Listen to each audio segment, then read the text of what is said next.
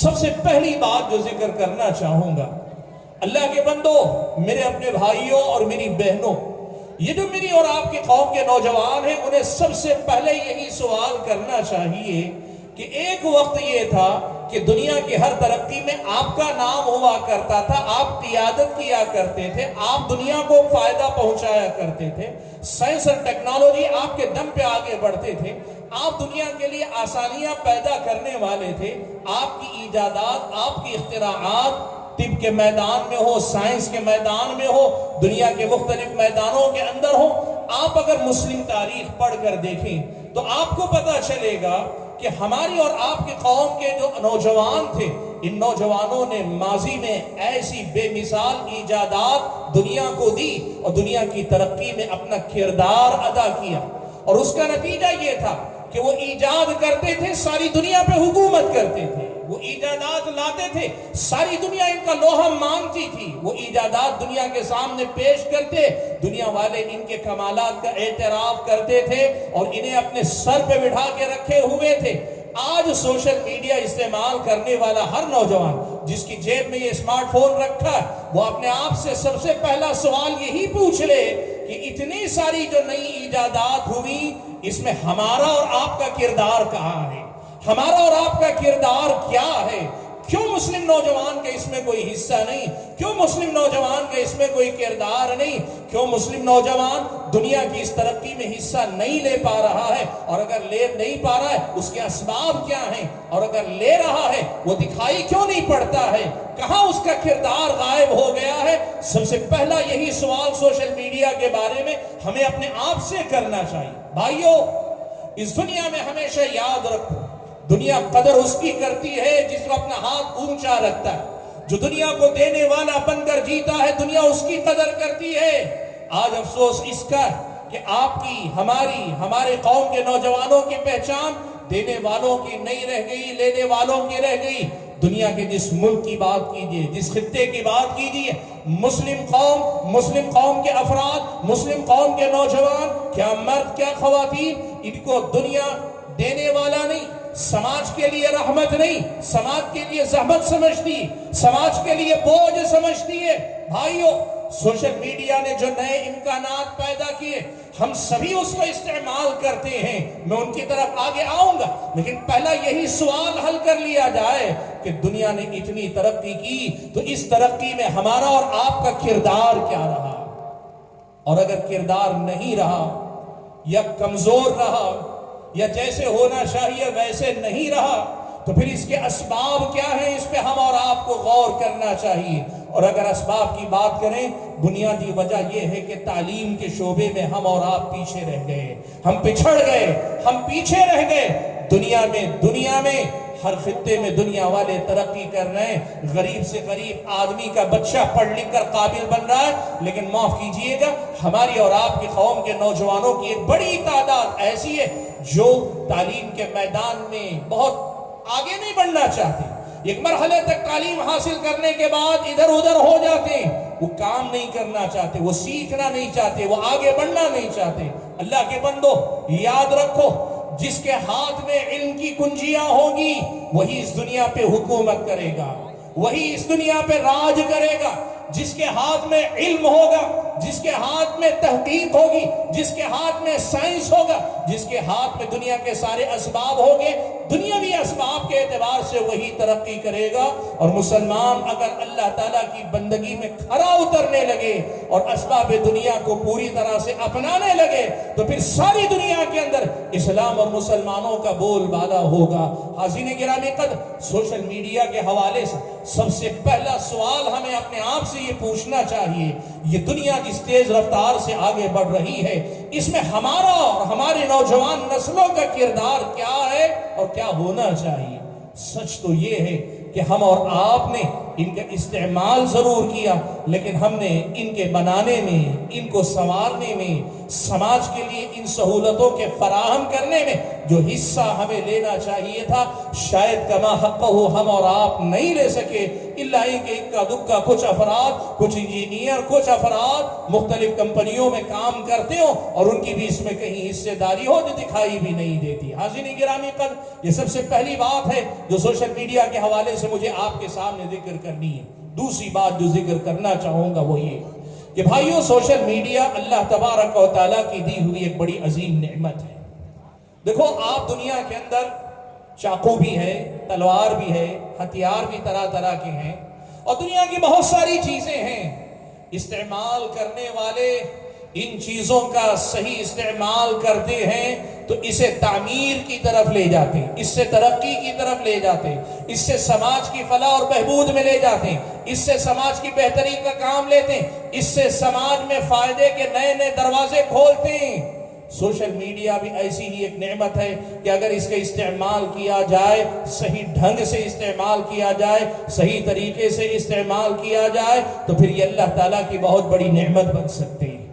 اور اگر ان کا غلط استعمال کیا جائے تو یقین مانیے یہ وسائل، یہ ذرائع لوگوں کی دنیا برباد کرنے والے، لوگوں کی آخرت تباہ کرنے والے، لوگوں سے ان کا دین چھیننے والے، لوگوں سے ان کی دنیا کا چین و سکون چھیننے والے ذرائع بن جائیں گے۔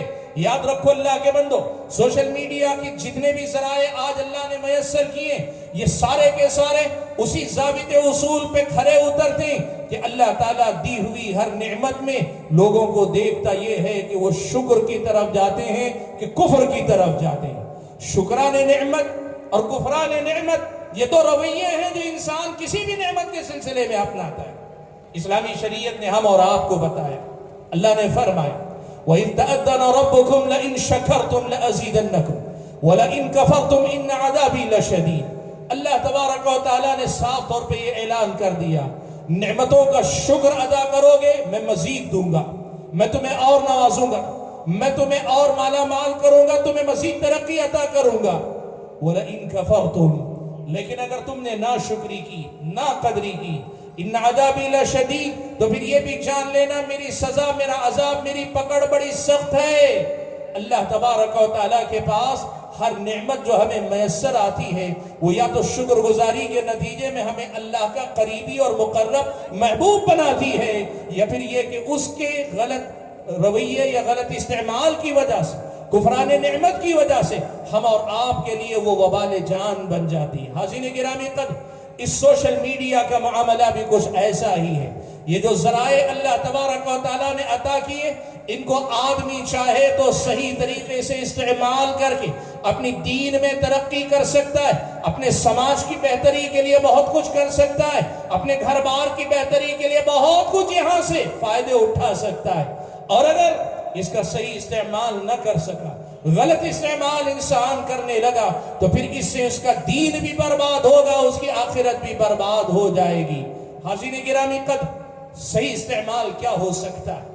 میں دو مثالیں دے کر بات کو آگے بڑھا لے جاتا ہوں۔ اس کا سب سے پہلا صحیح استعمال یہ ہو سکتا ہے کہ اسے جس نام سے ایجاد کیا گیا اس مقصد کے لیے استعمال کیا جائے۔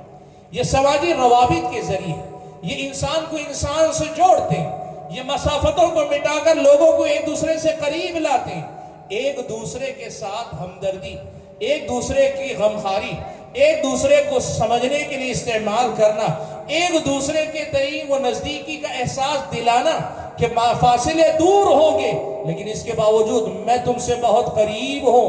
وہ زمانہ گیا جب تمہاری مصیبت بھی ایک ہفتے یا ایک مہینے بعد پتہ چلتی تھی، آج وہ دور ہے بر وقت میں تمہاری ہمدردی بھی کر سکتا ہوں، تمہاری مدد کے لیے کوشش بھی کر سکتا ہوں، فوراً میں تمہارے پاس پہنچ بھی سکتا ہوں، نہ پہنچوں تو کم سے کم احساس دلا سکتا ہوں کہ میں تمہارے دائیں بائیں آس پاس ہی ہوں۔ سوشل میڈیا جس مقصد کے لیے ایجاد ہوا اس مقصد کے لیے اس کا استعمال کیا جا سکتا ہے کہ ہم اسے سماج میں لوگوں کے درمیان بہتر رابطے کے لیے استعمال کریں، بہتر تعلقات کے لیے استعمال کریں۔ یہ عین ممکن ہے. اور آپ دیکھیے ہمارے اور آپ کے سماج میں ہم بسا اوقات اس کا استعمال کرتے بھی ہیں، بس معاملہ یہ ہے کہ جتنا اور جیسے کرنا چاہیے. ایسا تھا کہ اچھی قابلیت رکھنے والے اساتذہ ہر جگہ میسر نہیں ہوتے، تو کئی جگہ محنت کرنے والے طلبہ محنت کر کے قابل نہیں بن پاتے. سوشل میڈیا نے آج یہ ممکن بنایا ہے کہ آپ گھر بیٹھے اچھے سے اچھے علماء کے علم سے مستفید ہو سکتے ہیں، آپ اچھے اساتذہ سے سیکھ سکتے ہیں، آپ اچھے اساتذہ سے پڑھ سکتے ہیں. آپ اپنا دین پڑھنا چاہتے ہیں، آپ اپنی دنیا پڑھنا چاہتے ہیں، آپ جو سبجیکٹ پڑھنا چاہیں، جس میدان کے ماہرین سے روابط بڑھا کر اپنی دین یا دنیا میں ترقی